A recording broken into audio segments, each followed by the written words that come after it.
জন্য দুইটার ওটি এক্সপেরিয়েন্সও কিন্তু সম্পূর্ণই ভিন্ন। তাই আমি আজকে আপনাদের সাথে আমার সেকেন্ড সিজারের যে অভিজ্ঞতা হয়েছে সেটাই শেয়ার করব। সেকেন্ড সিজারটা সাধারণত 40 সপ্তাহ পর্যন্ত ওয়েট করা হয় না, এটা দেখা যাচ্ছে 37 সপ্তাহ অথবা 38 সপ্তাহ, কারো কারো ক্ষেত্রে 36 সপ্তাহেও করা হয়ে থাকে। তো আমার যেটা হয়েছিল 36 সপ্তাহ 3-4 দিনে করা হয়েছিল, অর্থাৎ 37 সপ্তাহ ফুলফিল হয়নি সমস্যার কারণে আর কি।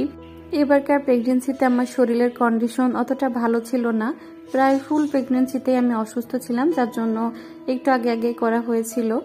তো যাই হোক, ওটিতে নিয়ে যাওয়ার পর আর কি হচ্ছে অ্যানেস্থেশিয়া আমার প্রথমবার যখন দিয়েছিল তখন মানে আমার সামরিনের বেলায় ফার্স্ট সিজারে যখন অ্যানেস্থেশিয়া দিয়েছিল তখন পুরো শরীরের মধ্যে মনে হয়েছিল আমার একটা কারেন্টের শক লাগছে, আমি প্রায় বেড থেকে 1 ইঞ্চি মতো উঁচু হয়ে গিয়েছিলাম। তো ওইটা আমার একটা বাজে এক্সপেরিয়েন্স ছিল। তা আমি ভেবেছিলাম হয়তোবা এবারেও আমার সেই রকম কিছু একটা হবে, কিন্তু না, আল্লাহর রহমতে এবারকার অ্যানেস্থেশিয়ায় সেরকম আমার কোনো আর কি হচ্ছে সমস্যা হয়নি। সমস্যাটা এখন ভোগ করছি, যাই হোক সেটা পরে বলবো। এরপর আর কি ওটি চলাকালীন সময়ে আমার সব